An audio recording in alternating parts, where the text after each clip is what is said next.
Hello everyone, welcome to परीक्षा 247। Last class में हम लोगों ने क्वेश्चन नंबर 50 तक डिस्कस कर लिया था। हम लोग इस सीरीज में बिहार स्पेशल के प्रीवियस ईयर क्वेश्चंस को डिस्कस कर रहे हैं। ठीक है, हम लोग क्वेश्चंस को केवल डिस्कस ना करके, मतलब उनके आंसर्स को केवल डिस्कस ना करके, उससे प्रोबेबल जो भी नेक्स्ट एग्जाम में क्वेश्चन पूछा जा सकता है उससे रिलेटेड 2 से 3 और पॉइंट्स को उस क्वेश्चंस में ऐड करते हैं, जिससे आने वाले एग्जाम्स में अगर उस टॉपिक पे, उस थीम पे अगर क्वेश्चंस आते हैं तो आप उनको इजीली टैकल कर सकें। इस वजह से आपको वीडियो को बहुत ध्यान से देखना है, और अगर टाइम अलाउ करे तो आपको वीडियो को 2 बार देखना है। और एक चीज आप याद रखेंगे कि आप वीडियो को मिनिमम 1.5x पे देखेंगे। यूट्यूब में सेटिंग होती है, सेटिंग्स में आप जाके वीडियो की जो बैक स्पीड होती है आप उस स्पीड को बढ़ा सकते हैं। मिनिमम 1.5 स्पीड पे वीडियो इस वजह से देखेंगे क्योंकि क्लास में डिस्कशन करने के टाइम पे कुछ चीजें मैं ऐड करता हूं और वो वीडियो के ड्यूरेशन में ही हम लिखते हैं। ठीक, तो वो लिखने के टाइम पे आपका टाइम वेस्ट ना हो, इस वजह से आप वीडियो को 1.5x पे देखेंगे। चलिए आज आगे का डिस्कशन हम शुरू करेंगे। हमारा नेक्स्ट क्वेश्चन है कि where was the first Congress session held in Bihar. ठीक, बिहार में पहला कांग्रेस सेशन कब हुआ था, ठीक, और कहां पे हुआ था। हमको यहाँ पे देखिए, पहले आपको याद रखना है कि बिहार में इंडियन नेशनल कांग्रेस के टोटल 2 सेशंस हुए थे। 2 सेशन हुए थे बिहार में। पहला सेशन जो आपका हुआ था वो पटना में हुआ था। पटना में किस प्लेस पे हुआ था? बांकीपुर। ठीक है, और जो दूसरा सेशन हुआ था आपका बिहार में वो गया में हुआ था। ईयर अगर आप याद रखें तो 1912 में पहला सेशन हुआ था, 1912, और दूसरा जो सेशन था उसके 10 साल बाद 1922 में हुआ था। उसके बाद फिर इसको किसने प्रिसाइड किया है ये भी पूछ लेता है। तो जो आपका पटना का सेशन था, ठीक है, उसके चेयरमैन थे आर एन आर एन मधुलकर, है ना। उसके बाद फिर आपका जो गया में सेशन हुआ था उसका जो उसके आपके चेयरमैन थे वो चितरंजन दास थे। ठीक, तो ये 2 नाम आपको याद रखने हैं। पहली बात तो आपको ईयर याद रखना है। पहला जो सेशन हुआ था पटना में हुआ था, ईयर 1912 था। दूसरा सेशन आपका जो हुआ था गया में था और ईयर 1922 था। पहला जो सेशन था उसके जो चेयरमैन थे मधुलकर थे, और दूसरा जो सेशन हुआ था उसका जो उसके जो चेयरमैन थे वो चितरंजन दास थे। देखिए, आप याद करने के लिए कोई एक छोटी सी ट्रिक अपना सकते हैं। ठीक, जैसे मैंने जो ट्रिक अपनाई है वो ये है कि मैं लखनऊ से बिलोंग करता हूँ। मेरे जो घर के पास में एक कॉलेज है एमसी सक्सेना करके, ठीक है, एमसी सक्सेना करके एक इंजीनियरिंग कॉलेज है। तो मैंने ऐसे याद किया है कि बेसिकली मैंने इंजीनियरिंग किया है, तो इंजीनियरिंग मेरा ग्रेजुएशन ग्रेजुएशन मेरा इंजीनियरिंग में है, ठीक है, मैकेनिकल इंजीनियरिंग। तो मैंने ऐसे याद किया है कि इंजीनियरिंग मेरा ग्रेजुएशन हो ही गया है, तो अब मुझे एमसी सक्सेना से पीजी करना है। ठीक, एमसी सक्सेना से मुझे पीजी करना है। ठीक, तो एमसी से सक्सेना से मतलब पहला जो सेशन हुआ था पटना में हुआ था और उसके जो चेयरमैन थे मधुलकर थे, और जी फॉर गया, तो दूसरा जो सेशन हुआ था वो गया में हुआ था और उसके जो चेयरमैन थे चितरंजन दास थे। ठीक, तो आप ऐसे ही कोई मतलब खुद से कोरिलेट करके कोई किसी भी चीजों से आप कोरिलेट कर सकते हैं। बेसिकली आपको चीजों को याद रखना पड़ेगा जिससे एग्जाम में आती हैं तो आप उनको इजीली कर पाए। ठीक है, तो आप याद करने के लिए कुछ भी ऐसी चीजें जो कोरिलेट, जिससे कोरिलेट आप कर पाए उससे कोरिलेट करके आप याद रख सकते हैं। तो यहाँ पे जो करेक्ट आंसर होगा आपका, फर्स्ट सेशन कांग्रेस का जो है वो पटना में हुआ था। ठीक है, पटना में हम लोगों ने डिस्कस किया कि पटना के बांकीपुर में ये हुआ था। और एक चीज और याद रख सकते हैं कि जो आपका पटना में पहला सेशन हुआ था ये इंडियन नेशनल कांग्रेस का 27th सेशन था। ठीक, 10 साल बाद होगा तो ये आपका 37th सेशन होगा। ठीक, उसके बाद फिर आप देखेंगे कि यहाँ पे जो करेक्ट आंसर आपका होगा वो पटना होगा। ठीक, नेक्स्ट क्वेश्चन की तरफ चलते हैं। नेक्स्ट क्वेश्चन है कि eight which place was 27th session of the Indian National Congress held. अभी हम लोगों ने डिस्कस किया कि जो आपका 1922 का सेशन हुआ था, ठीक है, 1912 का, 1922 का तो गया में हुआ था। 1912 का जो सेशन था वो आपका पटना में हुआ था, ठीक। और यही सेशन जो आपका था 27th सेशन था, ठीक। तो 22nd जो सेशन है वो आपका किस प्लेस हुआ था? वो आपका प्लेस हुआ था बांकीपुर, बांकीपुर पटना, ठीक। आपको दोनों नाम याद रखने हैं, ठीक है। पटना के बांकीपुर में हुआ था, कभी कभी ऑप्शन में पटना आएगा और इसमें आपको अगर पटना नहीं मिलेगा आप कंफ्यूज हो जाएंगे, तो पटना के बांकीपुर में हुआ था। उसके बाद फिर यहाँ पे करेक्ट आंसर आप देख सकते हैं बांकीपुर। नेक्स्ट क्वेश्चन है कि who was the president of Patna Congress, Patna session of the Indian National Congress held in 1912, ठीक। अभी हम लोगों ने डिस्कस किया कि हमारे घर के पास एमसी सक्सेना कॉलेज है जहां से मुझे पीजी करना है ना। तो जो पटना का सेशन हुआ था उसके जो चेयरमैन थे मधुलकर थे, और जो गया का सेशन हुआ था उसके चेयरमैन जो थे वो चितरंजन दास थे, ठीक। तो ये दो चीजें याद रखनी है। तो यहाँ पे जो करेक्ट आंसर हो जाएगा आपका वो आर.एन. मधुलकर हो जाएगा, ठीक। आपको ईयर भी एक बार याद रखना है कि मतलब बिहार जो है, बिहार में दो सेशन हुए थे, एक 1912 में, एक 1922 में, ठीक। एक बार फिर से याद कर लेते हैं कि 1912 का जो सेशन था, ठीक है, जिसके चेयरमैन मधुलकर जी थे, और जो 1922 का सेशन था उसके चेयरमैन चितरंजन दास थे, ठीक। तो यहां से आप ये दो तीन चीजें याद रखेंगे। यहाँ पे आप करेक्ट आंसर देख सकते हैं इसका आर.एन. मधुलकर था, ठीक। नेक्स्ट क्वेश्चन की तरफ चलते हैं कि who was the president of Indian National Congress at Gaya session. अब पहले इसने पूछा था आपसे पटना, ठीक है, जो बांकीपुर में हुआ था उसके जो चेयरमैन थे मधुलकर थे। अब उसके बाद फिर इसने पूछा है गया सेशन के बारे में, ठीक है, जिसके चेयरमैन चितरंजन दास, ठीक है। तो यहाँ पे आपका जो करेक्ट आंसर हो जाएगा वो ऑप्शन सी हो जाएगा, ठीक। चलिए नेक्स्ट क्वेश्चन, आप यहाँ पे उसका सही आंसर देख सकते हैं। नेक्स्ट क्वेश्चन हम लोग डिस्कस करेंगे कि with whose efforts was the second Bihar provincial Congress held, ठीक है। तो जो बिहार प्रोविंशियल कांग्रेस थी, पहली बात तो आपको उसका एस्टेब्लिशमेंट ईयर याद रखना पड़ेगा। ये 1908 में इस्टेब्लिश की गई थी, ठीक है, बिहार प्रोविंशियल कांग्रेस। और इसकी जो 1908 का सेशन था इस्टेब्लिशमेंट के टाइम पे, ये पटना में हुआ था।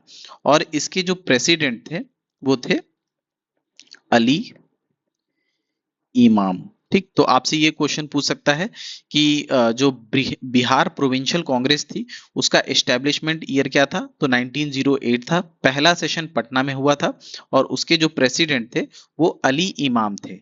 अभी यहाँ पे सेकंड बिहार प्रोविंशियल कांग्रेस के बारे में पूछा है, तो इसके जो सेकंड चेयरमैन थे या फिर सेकंड जो इसके प्रेसिडेंट थे वो थे श्री दीप नारायण सिंह। तो आपका यहाँ पे जो करेक्ट आंसर हो जाएगा वो हो जाएगा दीप नारायण सिंह, ठीक है।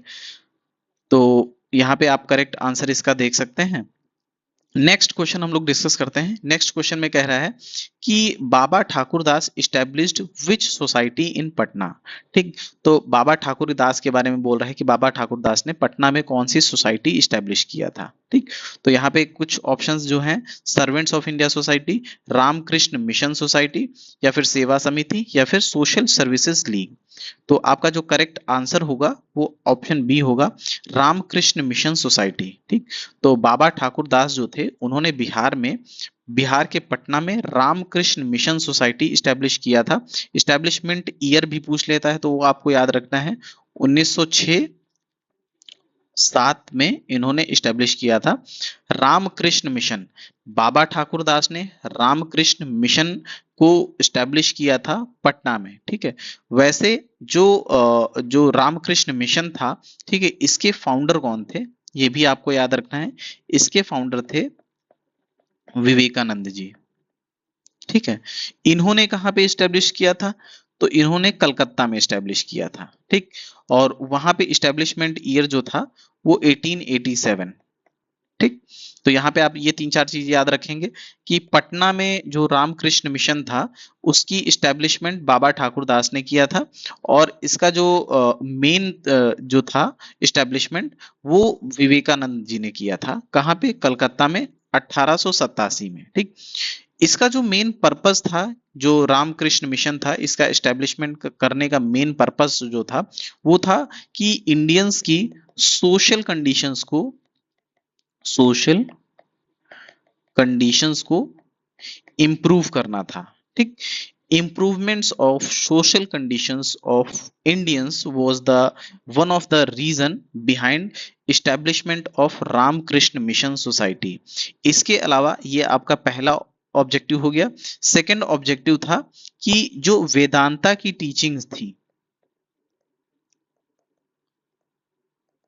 ठीक है, इनको स्प्रेड करना था। ठीक, एक हिसाब से जो वेदांता की टीचिंग्स थी इनके बारे में लोगों को बताना था, लोगों को अवेयर करना था। ठीक है, और इंडियंस की सोशल कंडीशंस को इम्प्रूव करना था। ठीक, तो आप यहाँ पे इसका करेक्ट आंसर देख सकते हैं कि बाबा ठाकुर दास जी ने रामकृष्ण मिशन सोसाइटी की इस्टेब्लिशमेंट किया था पटना में। ठीक, नेक्स्ट क्वेश्चन की तरफ चलते हैं। अगला क्वेश्चन है, the person who led the agitation in Bihar for separate state whereby in year 1911 new province Bihar and Odisha were formed, ये किसने किया था? पहला ऑप्शन है यहाँ पे सचिंद्र नाथ सिन्हा, ठीक है, अनुग्र नारायण सिन्हा, या फिर जेबी कृपलानी, या फिर बिरसा मुंडा। तो किसकी एफर्ट्स की वजह से 1911 में बिहार और Orissa as a new province found होते हैं? ठीक, तो आपका जो यहाँ पे करेक्ट आंसर होगा वो सचिंद्र नाथ सिन्हा होगा। ठीक है, सचिंद्र नाथ सिन्हा जो थे उनके एफर्ट्स की वजह से बिहार का एक सेपरेट प्रोविंस की तरह इस्टेब्लिशमेंट हुआ था। ठीक है, इसका जो अनाउंसमेंट था वो दिल्ली दरबार में हुआ था। दिल्ली दरबार में हुआ था। उस पर्टिकुलर डे को डेट थी 12 दिसंबर 1911।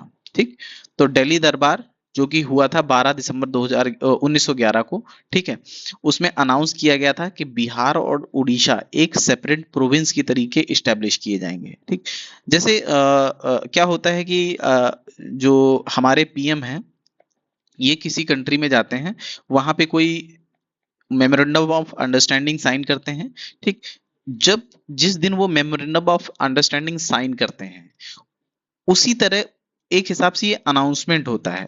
तो सेम वे में बिहार और उड़ीसा का फॉर्मेशन एक अनाउंसमेंट जो हुआ था वो 12 दिसंबर को हुआ था। ठीक, उसके बाद हमारे जब पीएम जब वापस इंडिया में आते हैं, ये प्रॉपर उस चीज से रिलेटेड जो वहां जिस चीज पे उन्होंने एक हिसाब से कसम खाई है कि हम ये चीज जाके इंडिया में करेंगे, अगर उस चीज को इम्प्लीमेंट करना है तो इनको पार्लियामेंट में उस चीज से रिगार्डिंग लॉ लाना पड़ेगा। ठीक, तो सेम वे में 12 दिसंबर को अनाउंसमेंट हुआ। उसके बाद फिर 22 मार्च 1912 को इस पे लॉ बना। ठीक, लॉ पास हुआ कि हाँ बिहार को हम एज अ सेपरेट प्रोविंस बनाएंगे। ठीक, तो इसी 22 मार्च 1912 जिस दिन ये लॉ बनता है उस दिन को बिहार में बिहार की गवर्नमेंट बिहार दिवस के रूप में सेलिब्रेट करती है। तो आपको याद रखना है कि जो 22 मार्च 1912 है, इस दिन जो ब्रिटिशर्स थे उन्होंने लेजिस्लेशन पास किया था कि हम एक सेपरेट प्रोविंस जिसमें बिहार और उड़ीसा होंगे उसका फॉर्मेशन करेंगे। ठीक, और इस लॉ का इम्प्लीमेंटेशन जिस डेट को होता है उस पर्टिकुलर डे को था डेट 1 अप्रैल 1912। ठीक, तो इम्प्लीमेंटेशन डेट वाले को हम ना सेलिब्रेट करके हम लोग ये डेट को सेलिब्रेट करते हैं 22 मार्च 1912 को। ठीक, बिहार दिवस जो है 22 मार्च 1912 को सेलिब्रेट होता है। ठीक, उसके बाद फिर क्या होता है, ये हमारा जो सेपरेट प्रोविंस बना था कब बना था? 1912 में। ठीक, 1911 में अभी मान सकते हैं ना। उसके बाद फिर क्या होता है, बिहार से उड़ीसा को अलग कर दिया जाता है जो 1935 का एक्ट आया था उसके थ्रू, और 1 अप्रैल 1936 को जो बिहार है इससे उड़ीसा को अलग कर दिया जाता है। ठीक, तो ये भी चीजें आपको याद रखनी है। इसके अलावा एक चीज और याद रख सकते हैं कि जो अब उड़ीसा को बिहार से जब अलग कर दिया गया तो हमारे पास जो बचा वो यूनाइटेड बिहार और झारखंड बचा। ठीक है, ये झारखंड को किस किस डेट को सेपरेट किया जाता है वो डेट भी एग्जाम में पूछ लेता है। तो 15 नवंबर 2000, ठीक है, इस पर्टिकुलर डेट को झारखंड को भी बिहार से अलग कर दिया जाता है। ठीक, तो अभी जो करंट में बिहार है, ये इस ज्योग्राफिकल एक हिसाब से इस ज्योग्राफी का जो फाइनल फॉर्मेशन हुआ था वो इस पर्टिकुलर 19 नवंबर 2000 को हुआ था। ठीक, तो ये सारी चीजें आप यहाँ याद रखेंगे। यहाँ पे याद रखेंगे कि इसका जो लास्ट क्वेश्चन हम लोगों ने डिस्कस किया था उसका जो करेक्ट ऑप्शन ऑप्शन होगा वो सचिंद्र नाथ सिन्हा होगा। ठीक, तो यहाँ पे आप याद रखेंगे। नेक्स्ट क्वेश्चन डिस्कस करते हैं कि when was the Bihar state form. ठीक है, बिहार स्टेट का फॉर्मेशन किस ईयर में हुआ था। ठीक, तो देखिए दो चीजें हैं। एक तो जो प्रोविंस बिहार प्रोविंस का फॉर्मेशन हुआ था वो कब हुआ था, जिसमें बिहार और ओडिशा थे, तो ये फॉर्मेशन हुआ था 1912 में। उसके अलावा जब ओडिशा को अलग कर दिया गया, जब बिहार और झारखंड एक में बचे, इसका फॉर्मेशन हुआ था 1936 में। तो यहाँ पे तो कोई ऑप्शन नहीं है, इस वजह से यहाँ पे हमारा करेक्ट आंसर जो हो जाएगा वो नन हो जाएगा। वैसे यहाँ पे जो करेक्ट आंसर होना चाहिए वो 1912 होना चाहिए। ठीक, तो यहाँ यहाँ से ये आप याद रखेंगे। यहाँ पे करेक्ट आंसर आप देख सकते हैं कि नन होगा। ठीक, नेक्स्ट क्वेश्चन की तरफ चलते हैं कि इस क्वेश्चन में पूछ रहा है कि when was Bihar first separated from Bengal presidency under the British rule in India. ठीक, तो ब्रिटिश रूल के अंदर बिहार को पहली बार बंगाल प्रेसिडेंसी से कब सेपरेट किया जाता है। ठीक, तो ये हम लोगों ने देखा कि जो दिल्ली दरबार हुआ था, दिल्ली दरबार, ठीक, दिल्ली दरबार कब हुआ था, दिसंबर 1911 में। ठीक, दिसंबर 1911 में जब दिल्ली दरबार हुआ था, उस दिल्ली दरबार में बिहार को अलग कर दिया गया था जो बंगाल प्रोविंस था उससे। ठीक, उसके बाद हम देखते हैं कि 22 मार्च को, ठीक है, लेजिस्लेशन पास होता है ब्रिटिशर्स के द्वारा जिसमें बिहार को एक सेपरेट प्रोविंस के नाम से कर दिया जाता है। तो हमारा जो करेक्ट आंसर यहाँ पे होगा 1912 होगा। ठीक, यहाँ पे आप इसका करेक्ट आंसर देख सकते हैं 1912। उसके बाद फिर नेक्स्ट क्वेश्चन डिस्कस करते हैं कि Bihar was separated from Bengal in. ठीक, तो बिहार को बंगाल से सेपरेट किस ईयर में किया जाता है, तो यहाँ पे जो करेक्ट आंसर होगा आपका 1912। ठीक है, तो ये अच्छा ये हम लोगों ने लास्ट क्वेश्चन में डिस्कस कर ही लिया था। ओके, नेक्स्ट क्वेश्चन की तरफ चलते हैं। अगला क्वेश्चन है हम लोगों का कि Bihar became an Indian state in. ठीक है, अब यहाँ पे देखिए आपको याद रखना है कि बिहार को एक सेपरेट स्टेट का जो दर्जा है वो आपको 1935 में ओडिशा को अलग करने के बाद दिया गया था। ठीक, तो 1935 का जो एक्ट आया था government of India act 1935, under that जो ओडिशा था उसको सेपरेट कर दिया गया था और बिहार को एक स्टेट डिक्लेयर कर दिया गया था। ठीक, तो यहाँ पे जो आपका करेक्ट आंसर होगा वो 1936 होगा। तो यहाँ पे करेक्ट आंसर आप इसका देख सकते हैं कि 1936 में बिहार को सेपरेट स्टेट बना दिया गया था। ठीक, फिर उसके बाद फिर नेक्स्ट क्वेश्चन डिस्कस करते हैं कि in which year did Bihar get the status of separate province during the British rule. ठीक, तो यहाँ पे जो आपका करेक्ट आंसर हो जाएगा वो हो जाएगा 1936। अभी हम लोगों ने लास्ट क्वेश्चन में ही डिस्कस किया था, 1936 यहाँ पे हो जाएगा। नेक्स्ट क्वेश्चन हम लोग डिस्कस करते हैं कि by which act Bihar became a separate province. ठीक, तो यहाँ पे सेपरेट प्रोविंस के बारे में बात कर रहा है कि बिहार को सेपरेट प्रोविंस किस एक्ट के थ्रू हम लोगों ने बना दिया था। तो जो गवर्नमेंट ऑफ इंडिया एक्ट 1935 था उसके तहत ब्रिटिशर्स ने बिहार को एक सेपरेट प्रोविंस बना दिया था। और इस सेपरेट प्रोविंस में आप ध्यान रखेंगे कि अभी कौन कौन ऐड है, जो आज का करंट बिहार और झारखंड ये दोनों ऐड है। उसके बाद फिर आगे जाके क्या होता है कि 15 नवंबर 2000 को झारखंड भी बिहार से अलग कर दिया जाता है। ठीक, तो यहाँ पे आप याद रखेंगे करेक्ट आंसर आप देख सकते हैं 1935 एक्ट। ठीक, नेक्स्ट क्वेश्चन यहाँ पे डिस्कस करते हैं कि in which year was Odisha separated from Bihar. ठीक, तो बिहार को ओडिशा से सेपरेट किस ईयर में कर देते हैं? हम लोगों ने लास्ट क्वेश्चन में ही डिस्कस किया कि 1936 was the year in which Bihar in which Odisha was separated from Bihar. ठीक, तो यहाँ पे करेक्ट आंसर आप देख सकते हैं 1936। तो एक काम करते हैं, अभी 64th क्वेश्चन तक ही रखते हैं, नेक्स्ट क्लास में हम लोग क्वेश्चन नंबर 65 ऑनवर्ड्स डिस्कस करेंगे। ठीक है, अगर आपको कंटेंट पसंद आ रहा है तो आप चैनल को सब्सक्राइब कीजिए, जिससे जो भी वीडियोस आती हैं उनका आप तक नोटिफिकेशन जा सके और आप कंटेंट को या फिर जो भी चीज़ें बिहार पीसीएस से रिलेटेड इंपॉर्टेंट हैं आप उन सारी चीज़ों को रिवाइज कर सके टाइमली। आपको वीडियो को 1.5x पे देखना है, ठीक है, अपना टाइम सेव करना है, साथ में वीडियो को अपने फ्रेंड्स के साथ शेयर करना है। और डिस्क्रिप्शन में आप याद रखेंगे कि हमने टेलीग्राम का लिंक जो है उसको अटैच कर दिया है, आप टेलीग्राम ग्रुप को भी ज्वाइन कर लेंगे, जिससे एक पर्टिकुलर टॉपिक जब कंप्लीट हो जाता है तो उसकी पीडीएफ को हम टेलीग्राम पे शेयर कर देंगे। आप वीडियो को देखने के टाइम पे चाहे तो पीडीएफ को अपने सामने ओपन कर सकते हैं, जिससे आपको रिवाइज करने में थोड़ा सा और आसानी होगी। ठीक, तो चलिए यहाँ पे अभी वीडियो को एंड करते हैं, नेक्स्ट क्लास में हम लोग क्वेश्चन नंबर 65 ऑनवर्ड्स डिस्कशन करेंगे। Thank you so much.